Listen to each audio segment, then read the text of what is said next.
Let's say your small business has a problem, like maybe one of your doggy daycare customers had an accident. You might say something like, "Doggone it! Hi, Chihuahua!" Holy schnauzers! but if you need someone who can actually help, just say, "Like a good neighbor, State Farm is there." and get help filing a claim from your local State Farm agent. For your small business insurance needs, like a good neighbor, State Farm is there. Imagine earning a degree that prepares you with real skills for the real world. Capella University's programs teach skills relevant to your career so you can apply what you learn right away. Learn how Capella can make a difference in your life at capella.edu.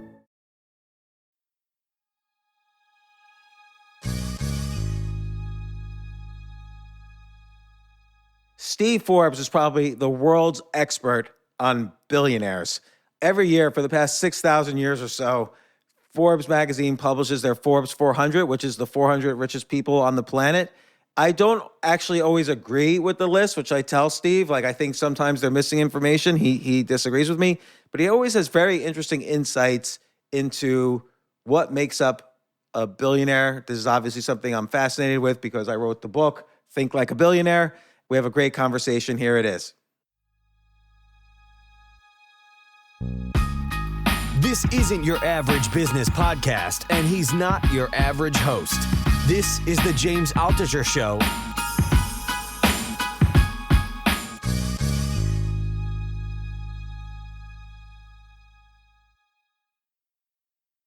Must have made for interesting copy.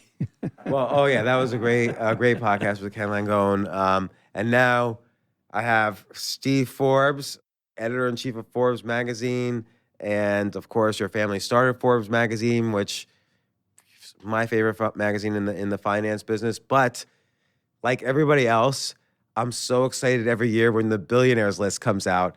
Well, why do you think everybody's so fascinated to see, oh, who came in first this year? Who are the new billionaires? Like, there's this fascination with who's a billionaire. Well, people are always interested in people and interested in people who do things, people they may not know about or people they have heard of. And it's also interesting to see who is rising up, who is creating things, how this wealth is created. On our global billionaires list, as well as the Forbes 400 richest list, which comes out in the fall, most of those people are entrepreneurs. They are self-made. And most of the others are those who may have inherited, but built on that inheritance. So these are almost all achievers, not what in the old days they used to call coupon clippers, passive individuals. These are activists. They are trying to achieve great things. And what is also remarkable is the turnover on the list. Each year, people drop off, not just because of the Grim Reaper, but because they may have had setbacks or others are just doing better. And we get people who come on again. We like to call them retreads. It's nice to be a retread billionaire. But so it's really a good portrait of how the world is doing. And what is another thing that's remarkable about the global side is how many people from around the world are doing big things. It's not just the West, it's everywhere. Right, you could almost track the economic development of continents by how many of their citizens get on the Forbes billionaire list. Like this year, there's a lot more from Africa, for instance, so you could see. And then you look at other things, like you go to the World Bank website, you could see, oh, suddenly Africa has much more access to clean water than they've ever had before. And of course, it makes sense then that economic development spreads into other areas of development, whether it's billionaires or access to clean water or whatever. So I have a couple of questions, though. One's a spurious, gossipy question about the billionaires list. Did it surprise you that Jeff Bezos was the first to hit over 100? Not really. I mean, Warren Buffett could have if he hadn't given the money away. Bill Gates could have if he had stayed with Microsoft instead of doing his efforts in numerous areas in philanthropy. But Bezos is an example of an individual who took a fairly simple concept and has expanded it relentlessly. And one of the things that's interesting about these people as they achieve size is how do you stay nimble as you get bigger? Not so easy to do. Warren Buffett, for example, has done it in a way in which he allows people to run these numerous large companies that he takes huge stakes in or buys them outright. and has not fallen by the wayside the way General Electric has done in recent times, where it had a portfolio of businesses and it's faltered badly. Buffett's made it work. How did he do it? Bezos is a big, among other things, a big believer in teams, 8 to 10 people working on projects, coming up with ideas or executing ideas. And he has a 2-pizza rule. His 2-pizza rule is if it takes more than 2 pizzas to feed a team when they're working at night, the team is too big. When That's a so team gets bigger than 10 or 12 people, it loses that spark of creativity that makes a team work. So Amazon, huge. Bezos' wealth, huge. But he's tried to make sure he doesn't lose the ingredients, so to speak. And you see it in the cloud. No one ever thought that Amazon would be the biggest player in the cloud, and he is. Well, I one time I visited Amazon and they told me another rule he has is if you have an idea, write the press release first, as if the idea was already completed. And then you could start to feel, is this press release impressive? It's kind of an interesting way to let's determine what the success of this idea is before we start working on it. How do you define success for this idea? Because that'll show up in the pre-press release that you write. It's an interesting strategy. It is an interesting strategy. And again, it's enabling people to focus on what is it you're trying to do. Peter Drucker, the late great management guru who wrote books about managing entities, organizations, businesses, still read in many business schools today, said every organization, including businesses, should always ask themselves, what is your purpose? What is it you are trying to do? If you focus on your purpose, you get less hung up if the means to achieve that purpose change. And the era we're living in now with the web and all the mammoth changes coming from a blockchain and 5G, every CEO now knows that disruption is coming his or her way. And so how do you cope with it? So what Bezos and others do, highly relevant. Well, I'm going to ask you about that in a second in the context of Forbes. On the billionaires list, though, right now I think you list there's about 2,200 billionaires in the world. Right. And you're able to list that because there's a lot of public records, like Bezos or Gates are a great example. We could see exactly what their shares in Amazon and Microsoft are worth. They might have billions from other sources, but we might not know what those billions are. We can guess, but we don't know. How many I know many billionaires, for instance, who are not on your list. And that's just me randomly knowing people who are not on your list who happen to have maybe many, many billions. How many actual billionaires do you think there are in the world? Well, the number changes because asset values change. And we're always coming up with new names. They're not publicly listed, and most of the information is from other sources because it's not always in the public record. Most people are cooperative, others are not. Some always try to inflate their wealth. Why would they try to do that? Because they feel it's a source of power. Wilbur Ross, we have a story now how he exaggerated his wealth substantially. And you get in fights with some people. Donald Trump always feels we underestimate his wealth by about 60% each year. What do you think Donald Trump's actually worth?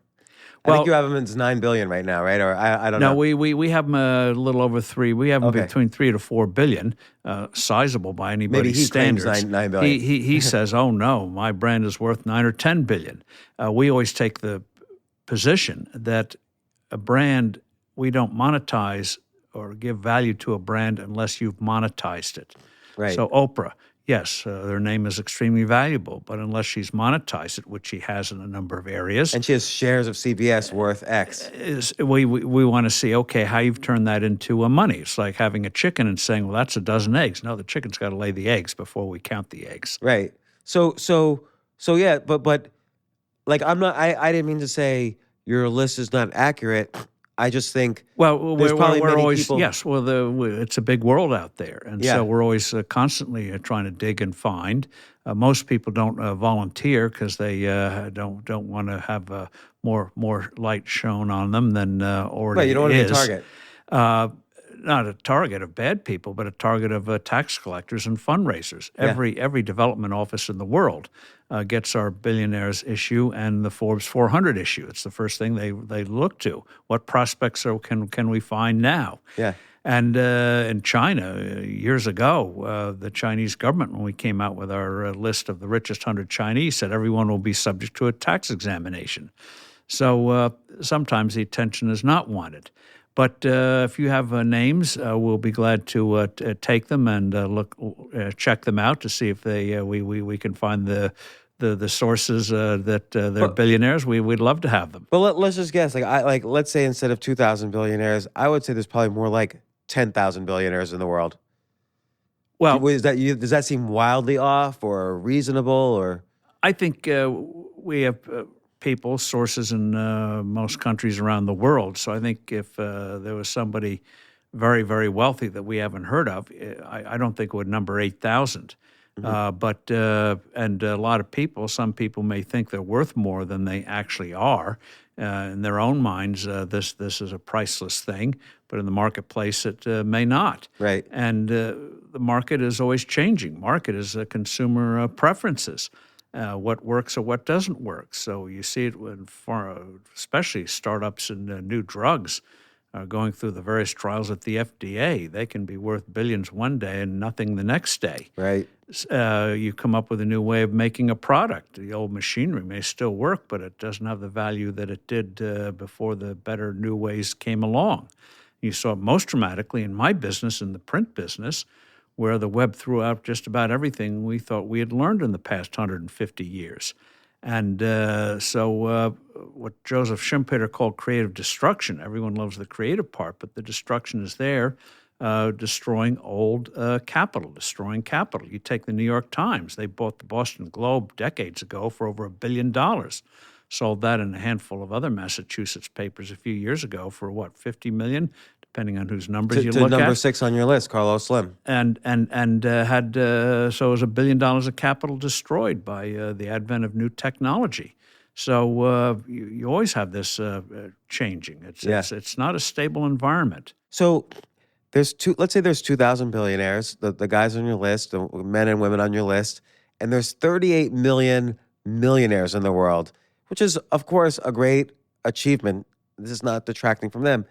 In your mind, what's the difference? What are the habits that are specifically different between a self-made billionaire and a very successful millionaire? Only zeros. You think that's it? You think there's not an extra habit? Because like when I interview a guy like Ken Langone... It depends. Some people are not good executives, but they know how to get people around who can make things happen. Warren Buffett is not a micromanager, but he makes sure he has metrics to keep track of how these individuals are doing and running these various companies. So what it takes you to get to $1 million doesn't stand in the way of going to the next step. A lot of it is just the kind of business you're in, doesn't have the scale to reach up. Some people are great deal makers. Others like to focus in their own, what we call your own wheelhouse, your own sandbox. And I don't think you're going to find huge differences. There's an innate ability in there, but I don't think it's something you can quantify. I don't think you're going to be able to come up with the metrics in a business school to say, aha, millionaire, billionaire, zillionaire. You don't think there's an extra and I don't know the answer. You don't think there's an extra amount of persistence? Like I just brought up Cam. I think probably the hardest workers in the world are people scratching out a living in parts of Africa with obsolete tools. Right. In terms of the sweat they put in, and because they don't have the right tools, they're still always struggling. So it's not the amount of work per se, not the amount of hours per se, not the amount of drive per se. I could spend 10,000 hours trying to play golf. I wouldn't break 100, no matter what. Me neither, by the way. Some may have a real knack for something that also meets the needs and wants of hundreds of millions or billions of people. So I don't think it's sweat equity or drive or ambition. It's a combination of that intangible thing of seeing something that somebody doesn't, and then if it succeeds, everyone says, well, that was obvious, and if it doesn't, boy, that was a stupid idea. As a matter of fact, most new ideas, somebody once said, if you have a great new idea, you don't have to patent it. because most people think it's stupid until it works. It's interesting. A lot of entrepreneurs make the mistake of not wanting to share their idea because they think people will steal it. And I always say, don't worry, no one is stealing your idea. A, if you're passionate about it, you're going to beat everyone else anyway. B, it's like what you just said. If your idea is unique and the first in its space or whatever, no one cares about your idea until you've already succeeded with it. That is true. And so you can steal a lot of ideas, but it doesn't mean you're going to make them work. The classic case is seeing what others don't. Steve Jobs goes to Menlo Park, Xerox's great research laboratory in the late 70s, sees what we later called the mouse, saw possibilities that Xerox did not, ran with it. He didn't invent the mouse, so to speak, but he saw the possibilities of what was there and developed it. Take a nutritionist gag at this, but take Ray Kroc. He saw what the McDonald brothers had done in a business that everyone knows and still is today, has the highest casualty rate, the restaurant business. They come and they go, like you change your shirt or underwear, and tough business. But the McDonald brothers had stumbled on a way through simplicity, especially at that time back in the 1950s when diners were prevalent. Nice thing about diners is the wonderful menus. They're about 800 pages, every conceivable thing. You can spend your whole day reading the menu. But the McDonald brothers had focused on a few key things, and Kroc saw the possibilities of actually doing a real national chain, which really hadn't been done before on the scale he envisioned. So the McDonald brothers invented it, but Kroc saw the possibilities of it and made it happen. Take a quick break. If you like this episode, I'd really, really appreciate it. It would mean so much to me. Please share it with your friends and subscribe to the podcast. Email me at altucher@gmail.com and tell me why you subscribed. Thanks.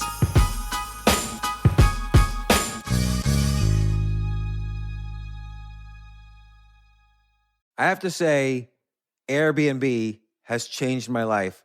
I just love staying in Airbnbs. Like in about a month, I'm going to Cocoa Beach, which is right next to Cape Canaveral. I'm going to watch some rocket launches. I'm going to, of course, be staying in a very nice Airbnb on the beach. And it's just such a great experience. Like the whole world is available to us now because of Airbnb. But whenever I'm at an Airbnb, I always realize, the home that I left to come to this Airbnb, I could be making money on that right now by hosting and being an Airbnb myself. So, and I've known people, I had a friend who basically, made a living from turning his home into an Airbnb. So if you have a home, but you're not always at home, you do have an Airbnb there. And it can easily fit into your lifestyle, and it's a great way to earn some money. Your home might be worth more than you think. Find out how much at airbnb.com/host.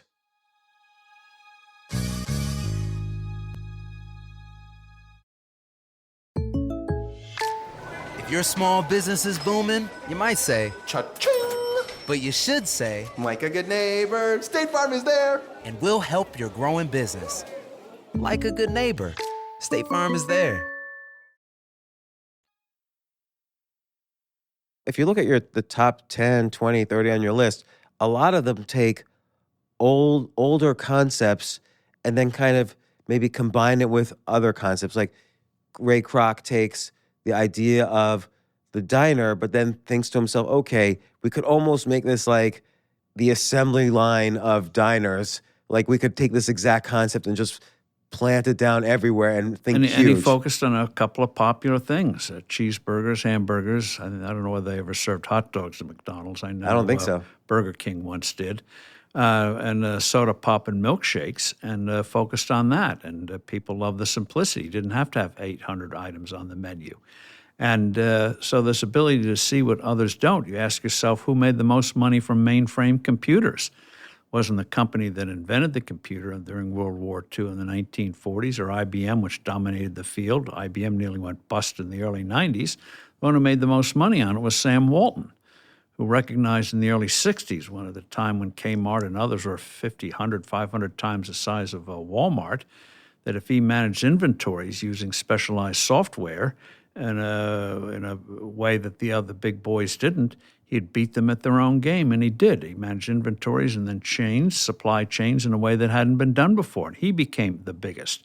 He didn't invent the PC, but he used it in the software that could be developed in a way that no one else did. So again, he didn't invent it, but he used the tools in a way no one else did. But there was a passion there too, in that he would go to other big box stores that didn't have necessarily the ideas of distribution that he was thinking.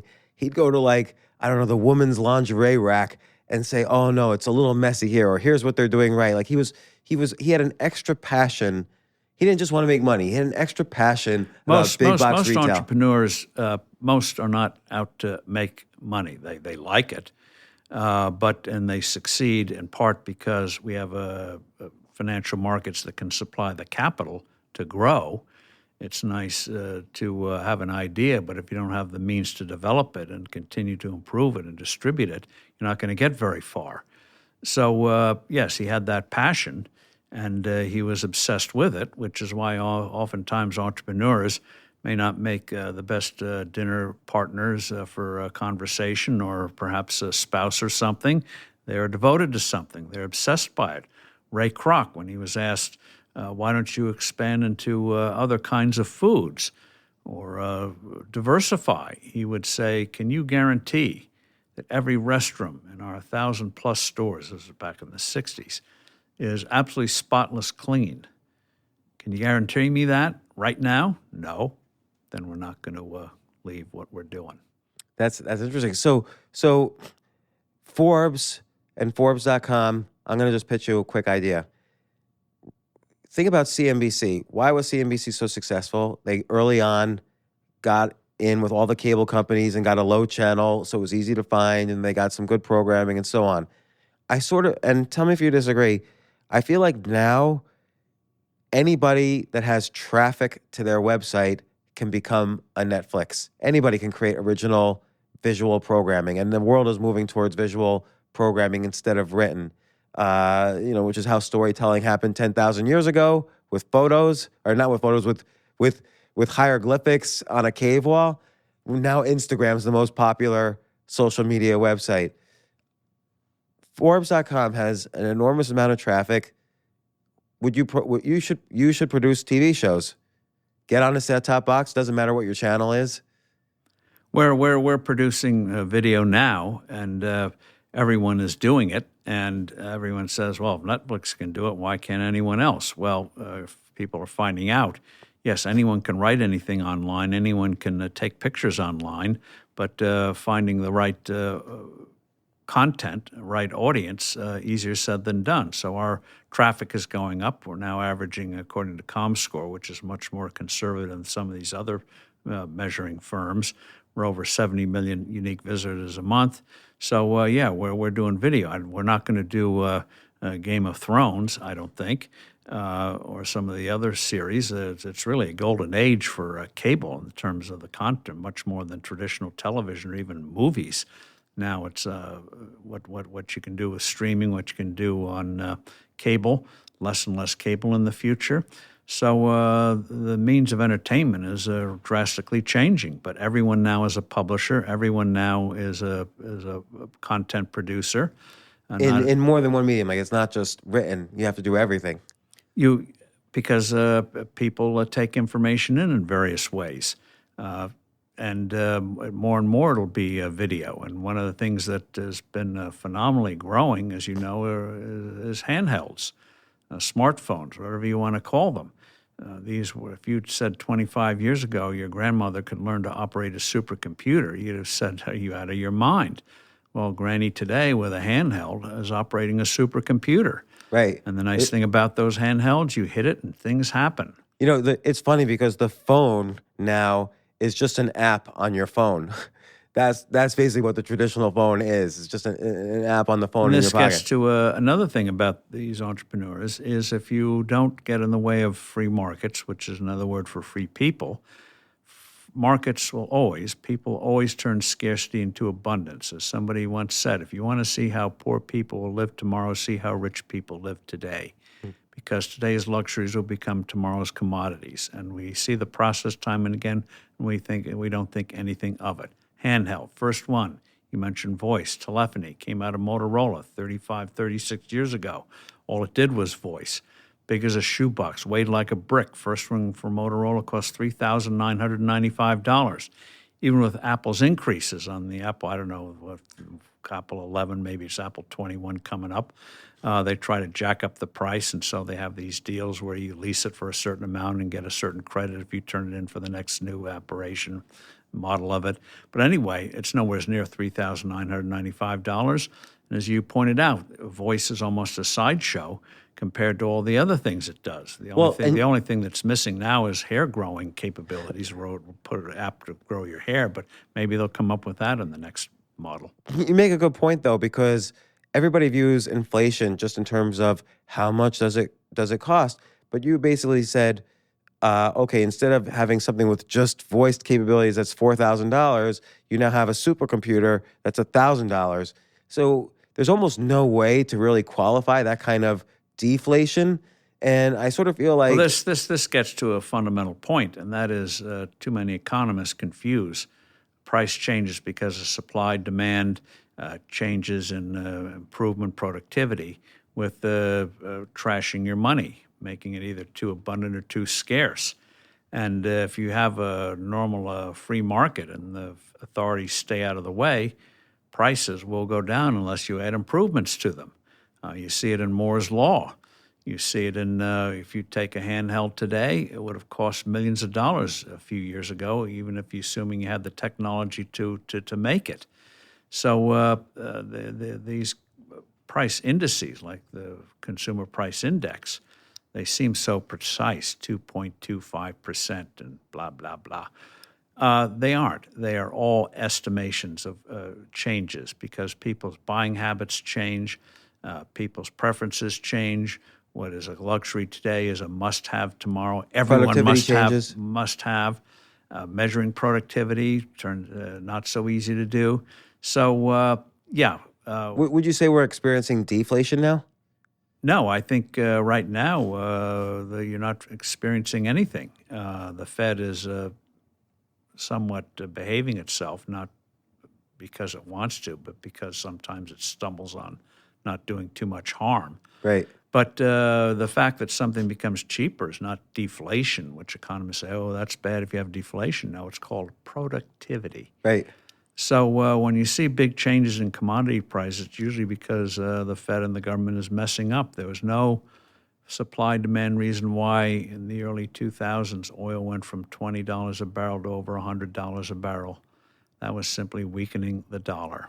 So let me ask you this. Now that Donald Trump, for better or for worse, has sort of opened the door to billionaires applying, running for office, I feel like actually he didn't open the door. You opened the door in 1996 when you ran for president, that you could say, look, I have experience being an executive.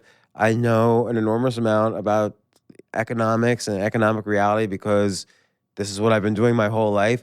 You basically said you don't have to be a senator or governor to run for president. And Donald Trump then became the first one who wasn't a senator or governor or whatever to become president.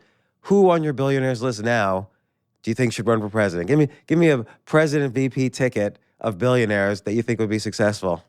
Who knows who will be successful because succeeding in the Oval Office, even those who have experience in politics, often become a cropper in that office. It's unique from anything you've done before, whether you're involved in politics or some other walk of life.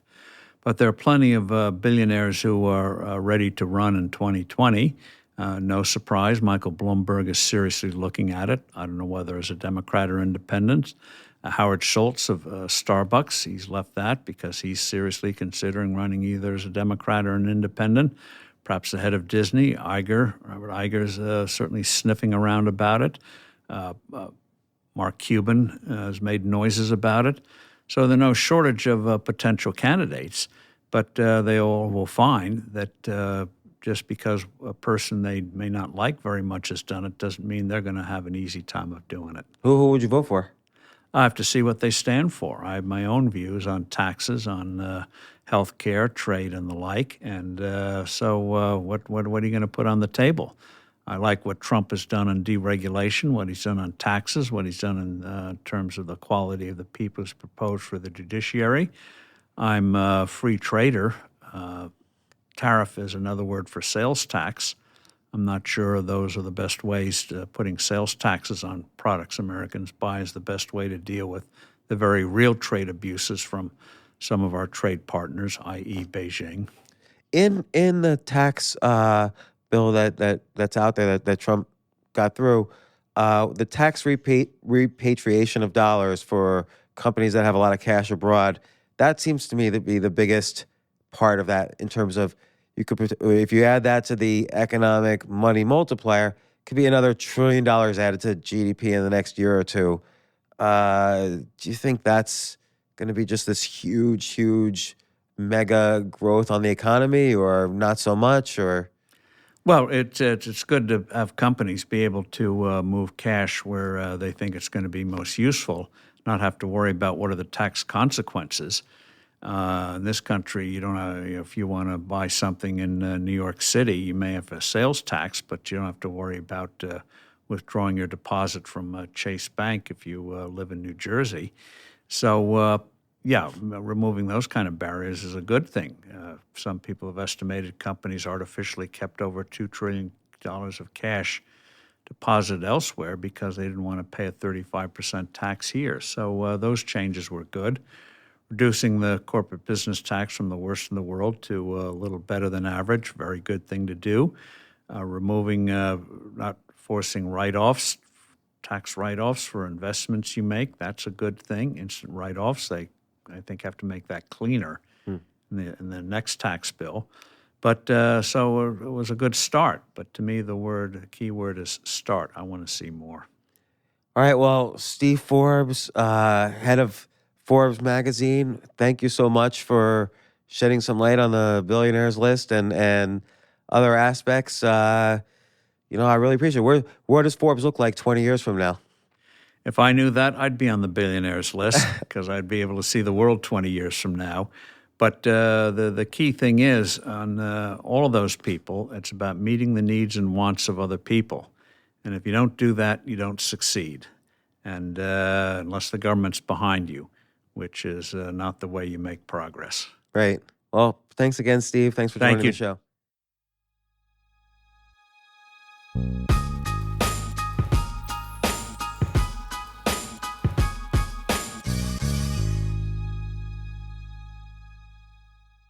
I have to say, Airbnb has changed my life. I just love staying in Airbnbs. Like in about a month, I'm going to Cocoa Beach, which is right next to Cape Canaveral. I'm going to watch some rocket launches. I'm going to, of course, be staying in a very nice Airbnb on the beach. And it's just such a great experience. Like the whole world is available to us now because of Airbnb. But whenever I'm at an Airbnb, I always realize, the home that I left to come to this Airbnb, I could be making money on that right now by hosting and being an Airbnb myself. So, and I've known people, I had a friend who basically, made a living from turning his home into an Airbnb. So if you have a home, but you're not always at home, you do have an Airbnb there. And it can easily fit into your lifestyle, and it's a great way to earn some money. Your home might be worth more than you think. Find out how much at airbnb.com/host.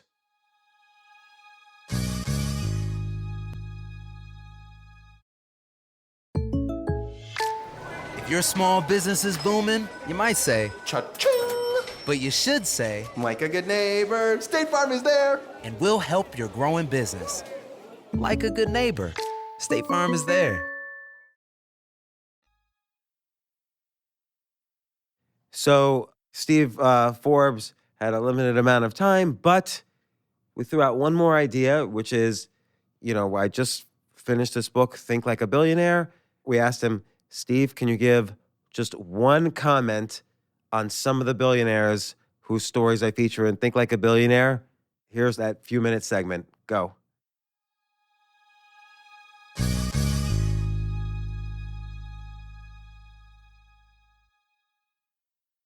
I'll just ask you a bunch of billionaires what you think of, Quick thought, because I Yeah. thought what you said was amazing, like about like Kroc and Schultz. Okay, Ray Dalio. A guy who saw how to take money and make money with the money. Sarah Blakely. She saw something that women needed and did it in a way that hadn't been done before and succeeded brilliantly because women wanted what she was offering. And she had no experience in fashion before then. You don't have to have experience in something to succeed, to see a need in an area. Oftentimes it's outliers, outsiders who see something that those who are in the business miss seeing. They're focusing too much on the tree. She focused on the whole forest. Mark Cuban. Mark Cuban, very colorful, outspoken. That's what people remember him for, but he is also a guy who knows how to get things done. Richard Branson. A wonderful guy, provides a lot of copy, and I hope he succeeds in the space venture because I don't think government can do what he and others can do. Elon Musk. Elon Musk should focus on not things subsidized by government. He is a genius, but focus it on other areas. Space is fine, but on the electric car, I wish he'd focus his energies on something more fruitful for the rest of us. Like what? Whatever. He applies his genius to, whether it's conquering diseases, coming up with new software, new hardware. If he likes cars, coming up with the true driverless car. Some people right now want to take the existing vehicle, put a lot of software on it, and turn it into a driverless car. There are entrepreneurs, including some teenagers, who believe you have to have whole new different hardware to make that happen, and that the people who are doing it, trying to do it through software, are going to be an exercise. That's going to be an exercise in failure. Peter Thiel. Peter Thiel recognizes that you don't need a college education to do great things, so he goes against the grain of giving awards to young people with great ideas who are not in college or are going to drop out of college to do it. So he is a great entrepreneur, great doer, and realizes it's the brain and the imagination, not a piece of paper on the wall, that determines what you can do for yourself and for humanity. Steve Case. Steve Case saw things very early and cut some good deals and is always worth talking to. We love having him at our conferences, and he and his wife are involved in philanthropy, which is also about meeting the needs and wants of other people. Philanthropy and commerce are two sides of the same coin. Ken Langone. Ken Langone, great achiever, also a great philanthropist, as you can see at NYU, and in terms of what he's done in medicine. And he defends friends. When the head of the New York Stock Exchange went in the crosshairs of a rogue attorney general in New York, Langone didn't slink away. He fought, and eventually he won. He's a guy, as they say, you want in a foxhole. He's not going to run away. Well, once again, thanks so much, Steve. This has been great. Really useful, good ideas, Steve Cohen, to bring this up. Thank you. Thanks. Thank you. Yeah.